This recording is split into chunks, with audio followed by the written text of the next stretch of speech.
ವಿದ್ಯಾರ್ಥಿಗಳೇ, ಈಗ ಆಲ್ರೆಡಿ ನಾವೆಲ್ಲರೂ ಕೂಡ ಏನು ಮಾಡ್ತೀವಪ್ಪ ಅಂತ ಹೇಳಿದರೆ, ಇದುವರೆಗೂ ನಾವೆಲ್ಲ 10ನೇ ತರಗತಿಯಲ್ಲಿ ಇರ್ತಕ್ಕಂತಹ ಎಲ್ಲ ಗಣಿತದ ಪಾಠಗಳನ್ನು ಮುಗಿಸಿದ್ದೇವೆ. ಈಗ ನಾವು ಅದನ್ನು ಪುನರಾವರ್ತನೆ ಮಾಡ್ತಾ ಇದ್ದೇವೆ. ಮುಂದಿನ ವಾರ ನಿಮಗೆ ಮೊದಲ ಪೂರ್ವ ಸಿದ್ಧತಾ ಪರೀಕ್ಷೆ ಇರೋದರಿಂದ ಅವುಗಳನ್ನು ದಿನಕ್ಕೆ 2 ಪಾಠಗಳಂತೆ ಅದನ್ನು ಪುನರಾವರ್ತನೆಯನ್ನು ಮಾಡ್ತಾ ಇದ್ದೇವೆ. ಸೊ ಇವತ್ತಿನ ದಿವಸ ನಿಮಗೆ ಹಿಂದಿನ ತರಗತಿಯಲ್ಲಿ ಹೇಳಿತ್ತು, ಯಾವ 2 ಪಾಠಗಳನ್ನು ಓದ್ಕೊಂಡು ಬರಿ ಅಂತ ಹೇಳಿತ್ತು. ವಾಸ್ತವ ಸಂಖ್ಯೆಗಳು ಮತ್ತು ಈ 2 ಘಟಕಗಳನ್ನು ಇವತ್ತಿನ ದಿವಸ ನಾವು ಪುನರಾವರ್ತನೆಯನ್ನು ಮಾಡೋಣ. ಈಗ ನಾವು ಮಾಡ್ತಕ್ಕಂಥ ಈ ಚಟುವಟಿಕೆ ಸಮಸ್ಯೆಯನ್ನು ಬಿಡಿಸುವುದು ಅಂತೇಳಿ. ಈಗ ಆಲ್ರೆಡಿ ನಿಮಗೆ ನಾನು ಆ ಪ್ರಶ್ನೆಗಳಿರ್ತಕ್ಕಂಥ ಜೆರಾಕ್ಸ್ ಕ್ವಶನ್ ಪೇಪರ್ಸನ್ನು ಕೊಟ್ಬಿಟ್ಟಿದ್ದೀನಿ ನಾನು. ಸೊ ನೀವುಗಳು ನಾನು ಬಾಯ್ಸ್ ಕಡೆಯಿಂದ ಅಥವಾ ಈ ಮಧ್ಯದಲ್ಲಿದ್ದವ್ರ ಕಡೆಯಿಂದ, ಈ ಕಡೆ ಬಲಗಡೆ ಇರ್ತಕ್ಕಂಥವ್ರ ಕಡೆಯಿಂದ ಯಾರಾದರೂ ಬನ್ನಿ ಅಂತ ನಾನು ಕರಿತೀನಿ. ಸೊ ನೀವಾಗೇ ಬಂದು ನಿಮ್ಮ ಆಯ್ಕೆ ಇರ್ತಕ್ಕಂಥದ್ದು ಈ 2 ಪಾಠದಲ್ಲಿ, ನಾನು ವಾಸ್ತವ ಸಂಖ್ಯೆಯಲ್ಲಿ ಪಾಠದಲ್ಲಿ ಇರ್ತಕ್ಕಂಥ ಲೆಕ್ಕ ಬಿಡಿಸ್ತೀನಿ ಸರ್ ಅಂತ ಹೇಳಿದರೆ ಆ ಲೆಕ್ಕವನ್ನು ಬರ್ಕೊಳ್ಬೇಕು. ಅದನ್ನು ಹೇಗೆ ಬಿಡಿಸಬೇಕು ಅನ್ನೋದನ್ನು ನೀವು ಬಿಡಿಸಿ ತೋರಿಸ್ಬೇಕು. ಇಲ್ಲ ಸರ್ ನಾನು ಬಹುಪದೋಕ್ತಿ ಪಾಠವನ್ನು ತೆಗೆದುಕೊಂಡಿದ್ದೇನೆ ಅಂದರೆ ಬಹುಪದೋಕ್ತಿ ಪಾಠವನ್ನು ನಾನು ತೆಗೆದುಕೊಂಡಿದ್ದೇನೆ, ಅದರಲ್ಲಿ ನಾನು ಈ ಲೆಕ್ಕವನ್ನು ಬಿಡಿಸ್ತೀನಿ. ಆದರೆ ನೀವು ಇಲ್ಲಿ ಆಯ್ಕೆ ಮಾಡ್ಕೊಳ್ಬೇಕಾಗಿರೋದು ಏನಪ್ಪ ಅಂತ ಹೇಳಿದರೆ 2 ಅಂಕದ ಪ್ರಶ್ನೆ ಮತ್ತು 3 ಅಂಕದ ಪ್ರಶ್ನೆಗಳನ್ನು ಮಾತ್ರ ಆಯ್ಕೆ ಮಾಡ್ಕೋಬೇಕು. 1 ಅಂಕದ ಪ್ರಶ್ನೆಗಳನ್ನು ತೆಗೆದುಕೊಳ್ಳೋ ಹಾಗಿಲ್ಲ. ಅರ್ಥ ಆಯ್ತಾ? ಸೊ ಈಗ ಈ ಒಂದು ಸಮಸ್ಯೆ ಬಿಡಿಸುವಿಕೆಯಂತಹ ಚಟುವಟಿಕೆಯನ್ನು ಪ್ರಾರಂಭ ಮಾಡೋಣ.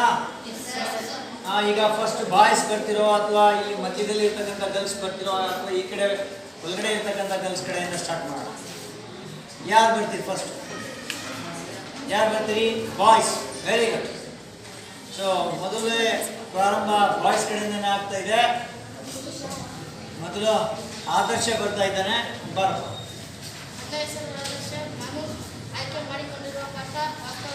ಗಟ್ಟಿಯಾಗಿರೋ. ನಾನು ಆಯ್ಕೆ ಮಾಡಿಕೊಂಡಿರುವ ಪಾಠ ವಾಸ್ತವ ಸಂಖ್ಯೆಗಳು.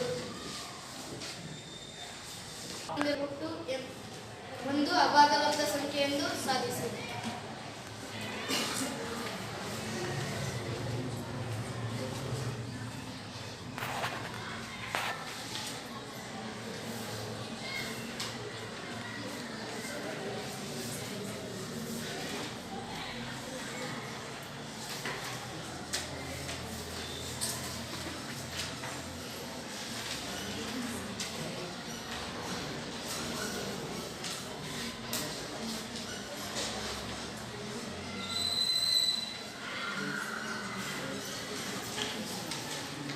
ಸ್ಪೆಲ್ಲಿಂಗ್ ಮಿಸ್ಟೇಕ್ ಮಾಡಬಾರ್ದು.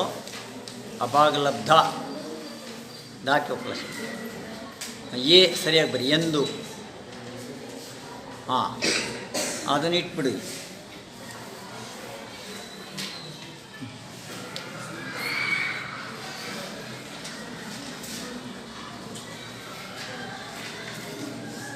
ಹೇಳ್ಕೊಳ್ತಾ ಬರಿಬೇಕು. 1 ಭಾಗಲಬ್ಧ ಸಂಖ್ಯೆ ಎಂದು ಊಹಿಸೋಣ.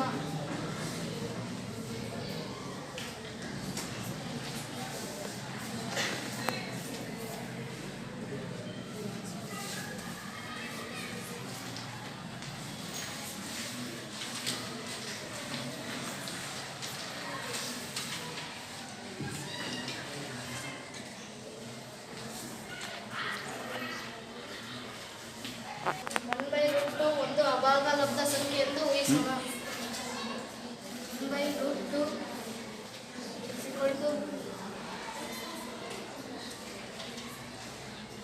3/q.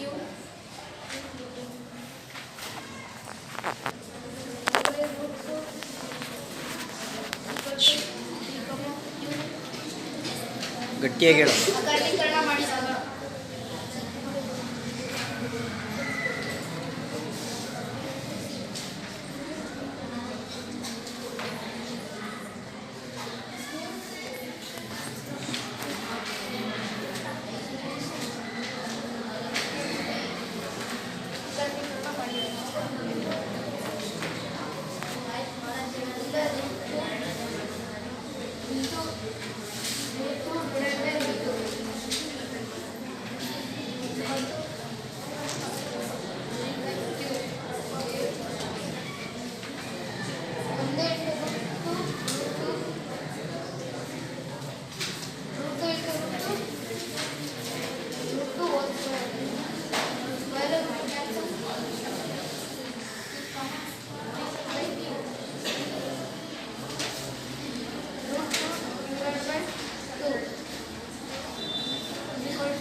ಅಭಾಗಲಬ್ಧ ಸಂಖ್ಯೆ.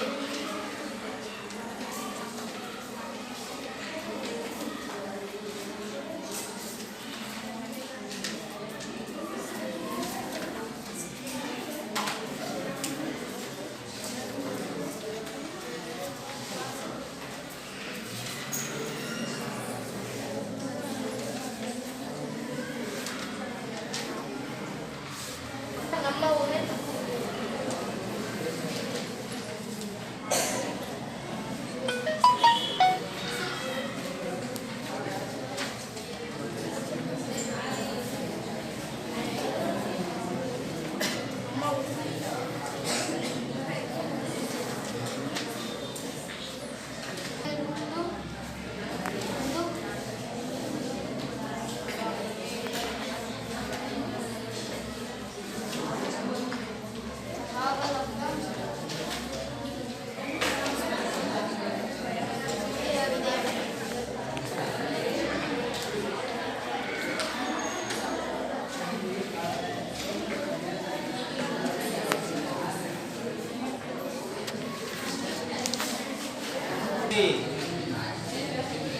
ವಿದ್ಯಾರ್ಥಿಗಳಲ್ಲಿ ಈಗ ಆದರ್ಶ ಮಾಡಿರ್ತಕ್ಕಂಥ ಲೆಕ್ಕ ಸರಿ ಇದೆಯಾ? ಸರಿ ಇದೆಯಾ ಅವ್ನು ಮಾಡಿರೋದು? ಅವನಿಗೆ ಎಲ್ಲರೂ ಕೂಡ ಚಪ್ಪಾಳೆಯನ್ನ ಹಾಕಿ. ನೆಕ್ಸ್ಟ್ ಈಗ ಮುಂದೆ ಈಗ ವಿದ್ಯಾರ್ಥಿ ಬಾಯ್ಸ್ ಆಯ್ತು, ಗರ್ಲ್ಸ್ ಕಡೆಯಿಂದ ಸುಹಾನ ಬರಮ್ಮ ಸುಹಾನ. ನನ್ನ ಹೆಸರು ಸುಮನ. ನಾನು 10ನೇ ತರಗತಿ ಬಿ ವಿಭಾಗದಲ್ಲಿ ಓದುತ್ತಿದ್ದೇನೆ. ನಾನು ಆಯ್ಕೆ ಮಾಡಿರುವ ಪಾಠ ಭಾಷೆ ಇಂಗ್ಲಿಷ್. ಅದರಲ್ಲಿ ಒಂದು ಲೆಕ್ಕ.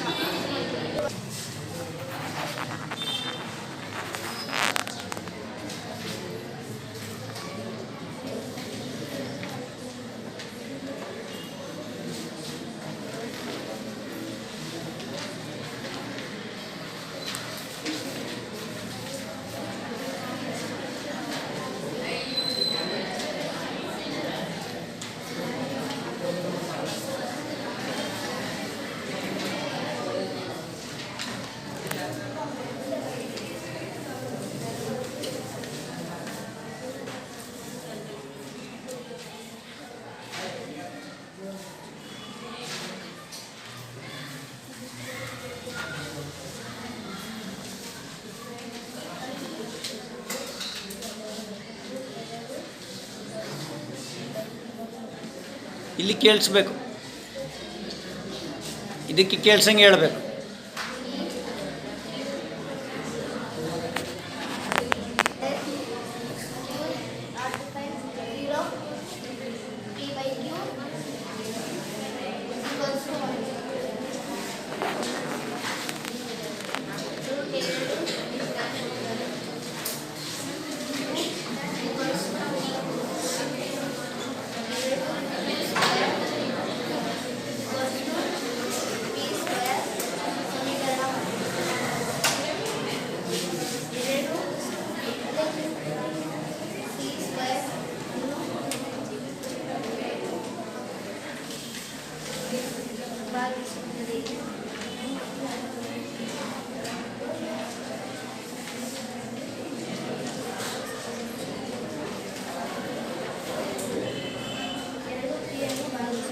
ಕಾಮ ಹಾಕ್ಬೇಕಲ್ಲಿ, 2 ಮತ್ತು ಪಿ ನಡುವೆ ಕಾಮ.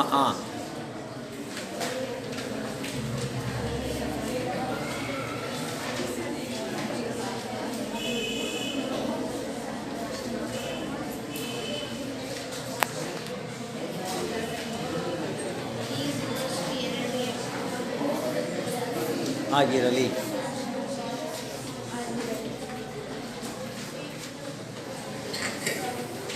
ಲಾವತ್ತಲ್ಲ.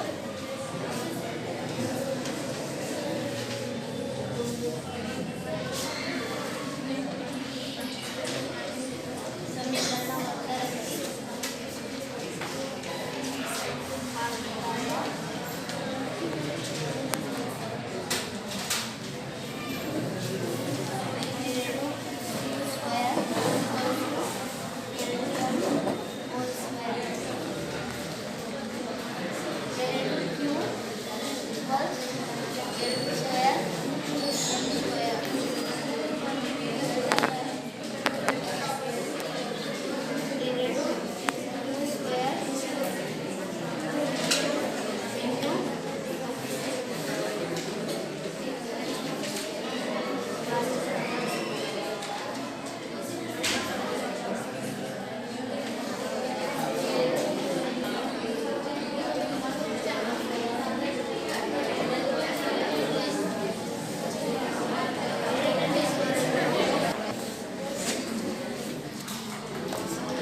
ಅಲ್ಲಿ ಇದು ಮಾಡ್ಬೋದು, ಆದರೆ ಇಲ್ಲಿ ಬಂದಾಗ ಎಲ್ಲ ಮರ್ತೋಗ್ತವೆ. ಹಂಗೆ ಪರೀಕ್ಷೆಗಳು ಮರ್ತೋಗ್ತವೆ.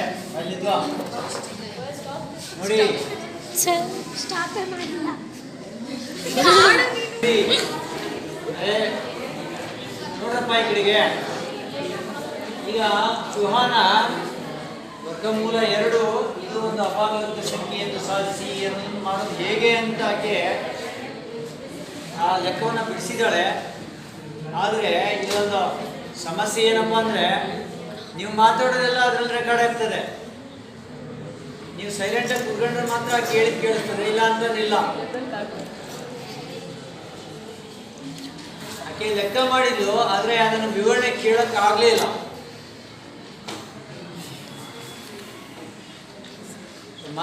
ಮಾತಾಡ್ಲಿಕ್ಕೆ ಹೋಗ್ಬೇಡಿ.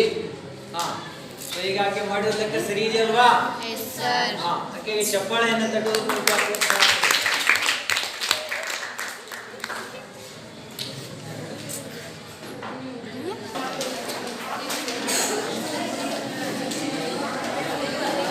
ಸ್ವಲ್ಪ ಕತ್ತಿ ಹತ್ರಪ್ಪ. ಈ ಕಡೆಗೆ ನೋಡಿ.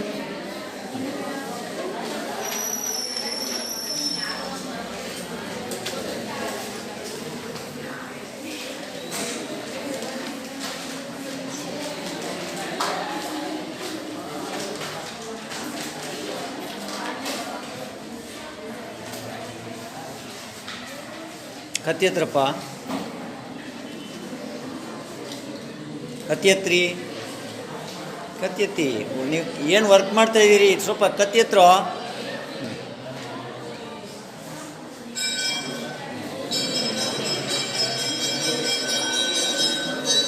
ನೀವು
ಜೋರ ಗಟ್ಟಿಯಾಗಿ ಹೇಳಬೇಕು.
ಮೈನಸ್ 1x ಪ್ಲಸ್ 10 ಈ ಬಹುಪದೋಕ್ತಿಯ ಶೂನ್ಯತೆಗಳು x = 5 ಮತ್ತು x = 2.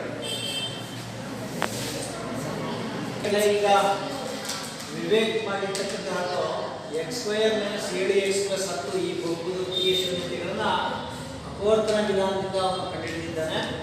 ಸೊ x ನ ಬೆಲೆ ಒಂದು ಶೂನ್ಯತೆ 5, ಮತ್ತೊಂದು ಶೂನ್ಯತೆ 2. ಉತ್ತರ ಸರಿ ಇದೆಯಾ? ಹಾ, ಸರಿ ಮಾಡಿದ್ದಾನಲ್ವಾ? ಅವನಿಗೆ ಚಪ್ಪಾಳೆಯನ್ನು ಕಟ್ಟೋದು. ಈಗ ಮುಂದಿನ ವಿದ್ಯಾರ್ಥಿನಿಯರು ಯಾರು ಬರ್ತೀರಿ? ಗರ್ಲ್ಸ್ ಕಡೆಯಿಂದ ಬಹುಪದೋಕ್ತಿಗಳು ಪಾಠಕ್ಕೆ ಸಂಬಂಧಪಟ್ಟಂತೆ ಬಹುಪದೋಕ್ತಿಗಳು. ವಿದ್ಯಾರ್ಥಿನಿಯಲ್ಲಿ ಬಹುಪದೋಕ್ತಿಯ ಲೆಕ್ಕವನ್ನು ಮಾಡಲು ಬರುತ್ತಿದ್ದಾರೆ ಸೋಫಿಯಾ ಬಾನು.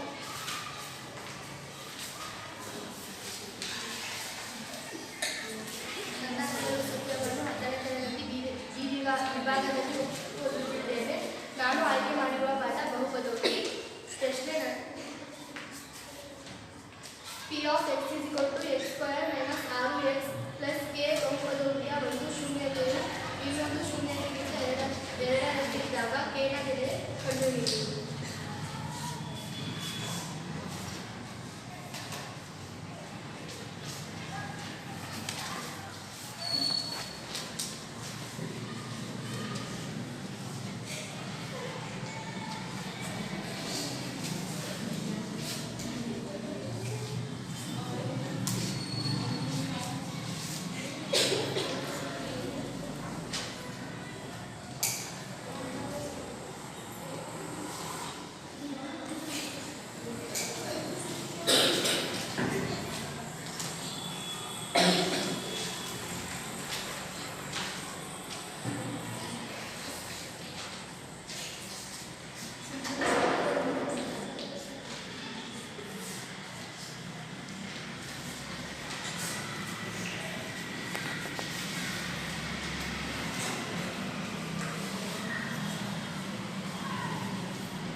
ದತ್ತ ನಿಬಂಧನೆಯ ಪ್ರಕಾರ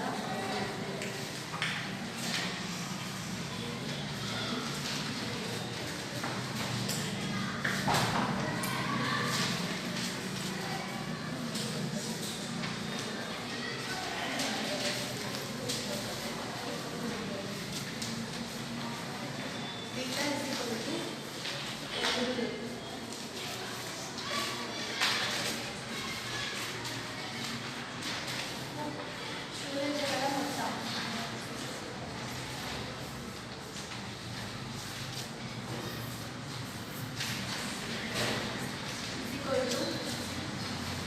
alpha plus beta equals minus b/2 plus a plus ಬೀಟಾದ ಬೆಲೆ 2a ಈಕ್ವಲ್ಸ್ ಮೈನಸ್ b ನ ಬೆಲೆ ಮೈನಸ್ 6 a ನ ಬೆಲೆ 1 equals a into a 2a 3a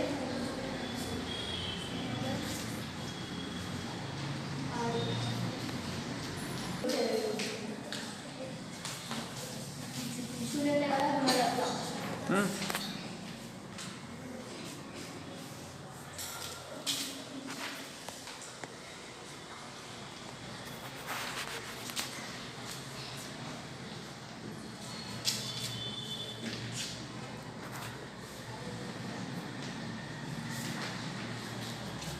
alpha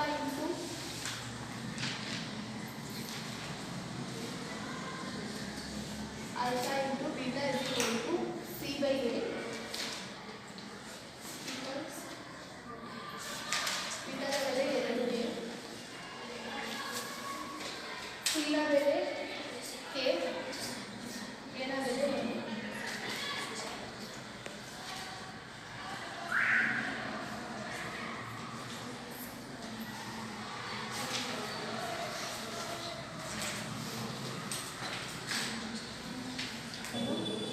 ಎರಡು ಇಂಟು ಎರಡೆರಡೆ 4 4 ಎರಡೇ 8 ಕೆ ಇಸ್ ಈಕ್ವಲ್ ಟು 8 ಕೆನ ಬೆಲೆ 8 ಆಗುತ್ತದೆ.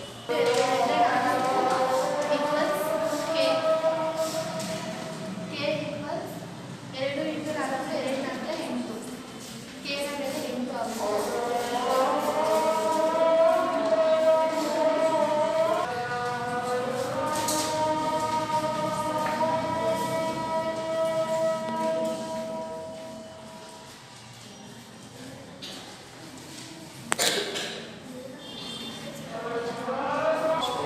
ವಿದ್ಯಾರ್ಥಿಗಳೇ, ಈಗ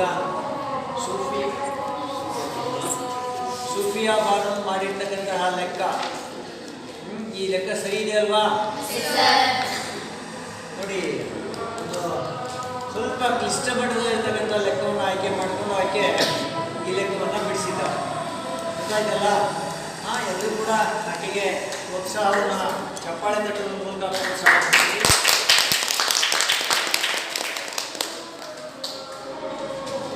ವಿದ್ಯಾರ್ಥಿಗಳೇ, ನೋಡಿ, ಈ ಲೆಕ್ಕ ಸ್ವಲ್ಪ ನಾವು ಮಾಡುವಂಥ ಸಂದರ್ಭದಲ್ಲಿ ಒಂದು ಸಣ್ಣ ತಪ್ಪನ್ನು ಕೂಡ ಮಾಡಿದರೆ ವ್ಯತ್ಯಾಸ ಆಗುವಂಥ ಸಾಧ್ಯತೆ ಇರುತ್ತೆ. ಸೊ ಹಾಗಾಗಿ ಈ ಲೆಕ್ಕವನ್ನು ವಿವರಣೆಯನ್ನು ನಾನು ಇನ್ನೊಮ್ಮೆ ನಿಮಗೆ ಕೊಡ್ತೇನೆ. ಈ ಕಡೆಗೆ ಇನ್ನೊಮ್ಮೆ ಪ್ರತಿಯೊಬ್ಬರು ಈ ಕಡೆ ನೋಡಿ. ನೋಡಿ, ಪಿ ಆಫ್ ಎಕ್ಸ್ ಬಹುಪದೋಕ್ತಿ p of x equals x square minus r x plus k. ಈ ಬಹುಪದೋಕ್ತಿಯ ಒಂದು ಶೂನ್ಯತೆಯು ಇನ್ನೊಂದು ಶೂನ್ಯತೆಗಿಂತ ಎರಡರಷ್ಟಿದೆ. ಅಥವಾ ಎರಡರಷ್ಟಿದ್ದರೆ ಕೇನ ಬೆಲೆಯನ್ನು ಕಂಡುಹಿಡಿಯಿರಿ ಅಂತ ಪ್ರಶ್ನೆ. ಕೇನ ಬೆಲೆಯನ್ನು ಕಂಡುಹಿಡಿಯಿರಿ ಆಕೆ ಮಾಡಿದ್ದಾರೆ, ಪ್ರಯತ್ನವನ್ನು ಮಾಡಿದ್ದಾರೆ, ಅದು ಸರಿ ಇದೆ. ಆದರೆ ಇಲ್ಲಿ ಸ್ವಲ್ಪ ನೋಡಿ, ಇಲ್ಲಿ ನಾವು ಎರಡು ಶೂನ್ಯತೆಗಳು ಯಾವ್ಯಾವು ಅಂತ ಬರ್ಕೋಬೇಕು. ನಾನು ಇಲ್ಲಿ ನಿಮಗೆ ಬರೀತೇನೆ. ಎರಡು ಶೂನ್ಯತೆಗಳು ಆಲ್ಫಾ ಮತ್ತು ಬೀಟಾ ಆಗಿರಲಿ. ಗೊತ್ತಾಯ್ತಾ? ಆ ಎರಡು ಶೂನ್ಯತೆಗಳು ಏನಾಗಲಿ? ಆಲ್ಫಾ ಮತ್ತು ಬೀಟಾ ಆಗಿರಲಿ. ಅದನ್ನು ನಾವು ಗುರುತು ಹೇಳಬೇಕಾಗುತ್ತೆ. ಒಂದು ಆಲ್ಫಾ ಆಗಿರಲಿ, ಮತ್ತೊಂದು ಬೀಟಾ ಆಗಿರಲಿ. ಈ ಲೆಕ್ಕದ ಹೇಳಿಕೆಯ ಪ್ರಕಾರ ನಾವು ಯಾವುದು ಬೇಕಾದ್ರೂ ತಗೋಬೇಕು. ಸೊ ಏನಿದೆ ಇಲ್ಲಿ? ಒಂದು ಶೂನ್ಯತೆ ಇನ್ನೊಂದು ಶೂನ್ಯತೆಯ ಎರಡರಷ್ಟಿದೆ ಅಂತಂದರೆ ಸುಫಿಯಾ ತೆಗೆದುಕೊಂಡಿರ್ತಕ್ಕಂಥ ಬೀಟಾ ಅನ್ನುವಂತಹ ಶೂನ್ಯತೆ ಆಲ್ಫಾದ ಎರಡರಷ್ಟಿದೆ. ಬೀಟಾ ಅನ್ನುವಂಥದ್ದು ಆಲ್ಫಾದ ಎರಡರಷ್ಟಿದೆ ಅನ್ನುವಂಥದ್ದನ್ನು ತೆಗೆದುಕೊಂಡಿದ್ದಾರೆ. ನಮಗೆ ಈಗ ಆಲ್ರೆಡಿ ಗೊತ್ತಿದೆ. ಅಂದರೆ ಶೂನ್ಯತೆಗಳ ಮೊತ್ತವನ್ನು ಕಂಡುಹಿಡಿಯುವಂಥ ಸೂತ್ರ ನಮಗೆ ಗೊತ್ತಿದೆ. ಶೂನ್ಯತೆಗಳ ಮೊತ್ತವನ್ನು ಕಂಡುಹಿಡಿಯುವಂಥ ಸೂತ್ರ ಗೊತ್ತಿದೆ. So alpha plus beta equals minus b by a. ಶೂನ್ಯತೆಗಳ ಮೊತ್ತ equals minus b by a. ಗೊತ್ತಾಯ್ತಾ? ಸೊ ಈಗ ಈ ಆಲ್ರೆಡಿ ನಾವು ತಗೊಂಡ್ಬಿಟ್ಟಿದ್ದೀವಿ. ಏನು? ಬೀಟಾ ಅಂತ ಹೇಳಿದ್ರೆ ಈ ಶೂನ್ಯತೆ ಆಲ್ಫಾದ ಎರಡರಷ್ಟು ಇರುತ್ತೆ ಅಂತ. ಈ ಆಲ್ಫಾವನ್ನು ಹಾಗೆ ಬರ್ಕೊಳ್ತೇವೆ, ಚಿಹ್ನೆ ಪ್ಲಸ್ ಇದೆ, ಪ್ಲಸ್ ಬರ್ಕೊಳ್ತೇವೆ. ಬೀಟಾ ಅನ್ನುವಂಥದ್ದು ಆಲ್ಫಾದ ಎರಡರಷ್ಟಿರೋದ್ರಿಂದ 2 ಆಲ್ಫಾ ಈಕ್ವಲ್ಸ್. ಸೊ ನೋಡಿ, ಈ ಕೊಟ್ಟಿರ್ತಕ್ಕಂಥ ಬಹುಪದೋಕ್ತಿಯಲ್ಲಿ ನಾವು ಏನು ಮಾಡಬೇಕು? ಇಲ್ಲಿ ಒಂದು ನಾವು ಬರ್ಕೋಬೇಕು. ಏನಂತ ನೋಡಿ, ಆದರ್ಶ ರೂಪ ವರ್ಗ ಬಹುಪದೋಕ್ತಿಯಾಗಿರುತ್ತೆ. ಇದರ ಆದರ್ಶ ರೂಪ ax² plus bx plus c. ಈಗ ಇದರ ಬೆಲೆ ಇಲ್ಲಿ a is equal to ಎಷ್ಟಿದೆ? 1. b ನ ಬೆಲೆ ಎಷ್ಟಿದೆ? -6. b ನ ಬೆಲೆ -6. c ನ ಬೆಲೆ k ಇದೆ. c ನ ಬೆಲೆ k ಇದೆ. ಈ ಹಂತಗಳನ್ನು ನೀವು ಬಿಡಬಾರದು. ಈ ಹಂತಗಳನ್ನು ನೀವು ಅಲ್ಲಿ ಪರೀಕ್ಷೆಯಲ್ಲಿ ಬರೀಬೇಕಾಗ್ತದೆ. ಈ ಕೊಟ್ಟಿರ್ತಕ್ಕಂಥ ಬಹುಪದೋಕ್ತಿ ಬರೀಬೇಕು, ಅದರ ಕೆಳಗಡೆ ಅದರ ವರ್ಗ ಬಹುಪದೋಕ್ತಿಯ ಆದರ್ಶ ರೂಪ ಬರೀಬೇಕು, ಅದರಲ್ಲಿ ಎ ಬೆಲೆ ಮತ್ತು ಬಿ ಬೆಲೆ ಸಿ ಬೆಲೆಗಳನ್ನ ಬರ್ಕೊಳ್ಬೇಕು. ಅರ್ಥ ಆಯ್ತಾ? ಈಗ alpha plus 2 alpha equals minus 6 divided by 1. 2 alpha plus alpha ಏನಾಯ್ತು 3 ಆಲ್ಫಾ ಈಕ್ವಲ್ಸ್ 6. ಸೊ ಈಗ ನಾವು ಆಲ್ಫಾದ ಬೆಲೆ ಕಂಡುಹಿಡಿಯಬೇಕಾಗಿರೋದ್ರಿಂದ ಈ 3ಅನ್ನ ಹೊರಗಡೆಗೆ ಪದ ಮಾಡ್ತೀವಿ. ಸೊ ಆಗೇನಾಯ್ತು alpha is equal to 6 divided by 3. So ಈಗ 3 ಅಂದ್ರೆ 3 2. ಸೊ ಭಾಗಾಕಾರ ಮಾಡಿದಾಗ ಆಲ್ಫಾದ ಬೆಲೆ ಎಷ್ಟಾಯ್ತು? ಆಲ್ಫಾದ ಬೆಲೆ 2 ಅಂದ್ರೆ ಒಂದು ಶೂನ್ಯತೆ ಎಷ್ಟಾಯ್ತು? 2 ಆಯ್ತು. ಸೊ ಈಗ ನಮಗೆ ಲೆಕ್ಕದಲ್ಲಿ ಏನು ಕಂಡುಹಿಡಿಯಕ್ಕೆ ಹೇಳಿದ್ದಾರೆ? ಕೇನ ಬೆಲೆಯನ್ನು ಕಂಡುಹಿಡಿಯಿರಿ ಅಂತ ಹೇಳಿದ್ದಾರೆ. ಕೇನ ಬೆಲೆಯನ್ನ ಕಂಡುಹಿಡಿಯಿರಿ ಅಂತ ಹೇಳಿದರೆ ನಾವು ಈಗ ಶೂನ್ಯತೆಗಳ ಗುಣಲಬ್ಧವನ್ನು ತೆಗೆದುಕೊಳ್ಳೋಣ. ಈಗ ಶೂನ್ಯತೆಗಳ ಗುಣಲಬ್ಧ alpha into beta equals c by a. So ಆಲ್ಫಾನ ಹಾಗೆ ಬರ್ಕೊಳ್ತೀವಿ, ಈ ಬೀಟಾ ಅನ್ನುವಂಥದ್ದು ಆಲ್ಫಾದ 2 ಇರೋದ್ರಿಂದ alpha into 2 alpha equals c ನ ಬೆಲೆ ಬರ್ಕೊಂಡಿದ್ದೇವೆ ನೋಡಿ, ಸಿ ಈಕ್ವಲ್ಸ್ ಕೆ. ಆಗ ಏನಾಯ್ತು? Alpha into 2 alpha equals c ಬೆಲೆ ಕೆ ಇದೆ, ಏನ ಬೆಲೆ ಬಂದಿದೆ. ಈಗ ಗಮನಿಸಿ ಇಲ್ಲಿ ನೋಡಿ, ಇದು ಆಲ್ಫಾದ ಬೆಲೆ ಹಿಂದೆ ಕಂಡುಹಿಡ್ಕೊಂಡಿದ್ದೀವಿ ನಾವು. ಇಲ್ಲಿ ಆಲ್ಫಾ ಎಷ್ಟು ಬಂದಿದೆ? 2 ಬಂದಿದೆ. ಆ 2 ಆದೇಶ ಮಾಡ್ಕೊಳ್ತಾ ಇದ್ದೀವಿ. ಸೊ ಇದು 2 ಇಂಟು, ಈಗ ನೋಡಿ 2 ಮತ್ತೆ ಆಲ್ಫಾ. ಇಲ್ಲಿ ಇನ್ನೊಂದು ಸ್ಟೆಪ್ ಅನ್ನು ಸ್ವಲ್ಪ ಬರೀಬೇಕಾಗಿತ್ತು. ಹೇಗೆ ಬರೀಬೇಕಾಗಿತ್ತು ಅಂತ ಹೇಳಿದ್ರೆ 2 ಇಂಟು 2 ಇಂಟು ಈ ಆಲ್ಫಾ ಅನ್ನ 2 ಹೀಗೆ ಬರ್ತದೆ. ಅದು ತಪ್ಪಿಲ್ಲ. ಏನು ಮಾಡಿದ್ದಾರೆ? ಈ 2 ಒಟ್ಟಿಗೆ ಬರ್ಕೊಂಡು 2 ಸ್ಕ್ವೇರ್ ಅಂತ ಬರ್ಕೊಂಡಿದ್ದಾರೆ. 2 ಘಾತ 2. ಸೊ ಇದನ್ನ 2 ಈ ಆಲ್ಫಾದ ಬೆಲೆ ಇಲ್ಲಿರ್ತಕ್ಕಂಥ 2 ಮತ್ತೆ ಈ ಆಲ್ಫಾದ ಬೆಲೆ 2 ಆಗಿದೆ. ಅಲ್ಲಿನೂ ಕೂಡ ಏನಾಗುತ್ತೆ? 2 4 4 8. ಗೊತ್ತಾಯ್ತಲ್ಲ? ಇದನ್ನ ಡೈರೆಕ್ಟ್ ಆಗಿ ಗುಣಾಕಾರ ಮಾಡಿ ನೋಡಿ. ಹಾಗೆ ಏನು ಮಾಡ್ತಾರೆ? 2 into 2 square equals K by 1. So 2 into 2 4 equals K. K equals 8. So ಹಾಗಾದ್ರೆ ಏನಿದೆ? ಎಷ್ಟಾಯ್ತು? 8 ಆಯಿತು. ಸೊ ಈ ರೀತಿಯಾಗಿ ಅಭ್ಯಾಸ ಮಾಡ್ತಾ ಇದ್ದೀರಿ. ಇನ್ನು ಪೂರ್ವ ಸಿದ್ಧತಾ ಪರೀಕ್ಷೆ ಈಗ ಮೊದಲನೇ ನಡೆಯುತ್ತೆ ಮುಂದಿನ ವಾರ. ಸೊ ನಂತರ ಇನ್ನೊಂದು ಪೂರ್ವ ಸಿದ್ಧತಾ ಪರೀಕ್ಷೆ ನಡೀತದೆ. ಅದಾದ ನಂತರ 3ನೇ ಪೂರ್ವ ಸಿದ್ಧತಾ ಪರೀಕ್ಷೆ ನಡೀತದೆ. ನೀವು ಚೆನ್ನಾಗಿ ಪ್ರಾಕ್ಟೀಸ್ ಮಾಡ್ಕೊಂಡು ಬಂದು ಏನು ಮಾಡಬೇಕು? ಈ ಥರದ ತಪ್ಪುಗಳು ಆಗದ ರೀತಿಯಲ್ಲಿ ನೀವು ನೋಡಬೇಕು. ಯಾಕೆಂದರೆ ಒಂದೊಂದು ಲೆಕ್ಕಕ್ಕೆ ಸಣ್ಣ ಸಣ್ಣ ತಪ್ಪುಗಳನ್ನು ಮಾಡಿದಾಗ ನಮಗೆ ಅರ್ಧ ಮಾರ್ಕ್ಸ್ಗಳನ್ನ ಅಂಕಗಳನ್ನು ಅವ್ರೇನು ಮಾಡ್ತಾರೆ? ಕಟ್ ಮಾಡ್ತಾರೆ. ಪ್ರತಿಯೊಂದು ಒಂದೊಂದು ಲೆಕ್ಕಕ್ಕೆ ಅರ್ಧ ಮಾರ್ಕ್ಸ್ ಕಳೆದ್ರು ಕೂಡ ಅಲ್ಲಿಗೆ ಕಳ್ಕೊಂಡ್ರೂ ಕೂಡ ನೀವು ಅಲ್ಲಿಗೆ ಒಂದು 10 ಲೆಕ್ಕಗಳಿಗೆ ನೀವು ಅರ್ಧ ಮಾರ್ಕ್ಸ್ ಕಳ್ಕೊಂಡ್ರಿ ಅಂತಂದರೆ 10 ಇಂಟು ಅರ್ಧ ಎಷ್ಟಾಯಿತು? 5 ಅಂಕಗಳು ನಿಮಗೆ ಲಾಸ್ ಆಗ್ತದೆ.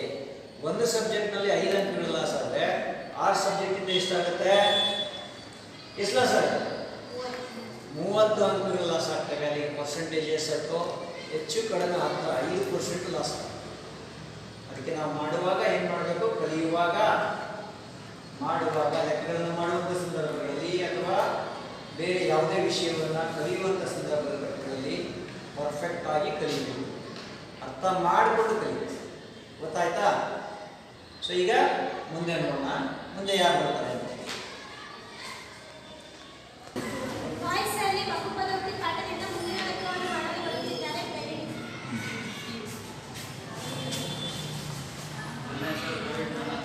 ಹೇಳು.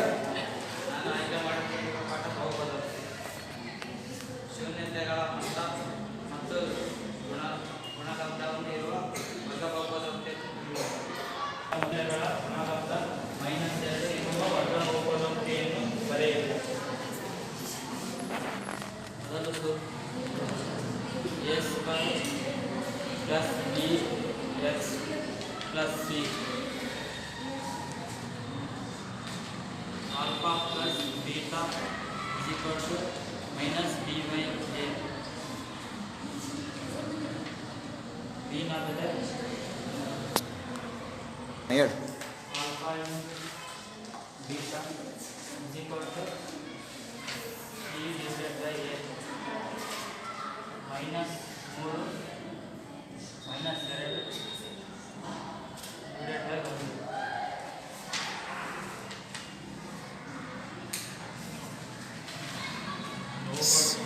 ಸಿ ಬೆಲೆ ಬರಿಬೇಕೀಗ. ಈಗ ಅಂದರೆ 3 d by n equal to -3 divided by 1 ಡಿನ ಬೆಲೆ -3 c divided by n 2 divided by 1 ಡಿನ ಬೆಲೆ 2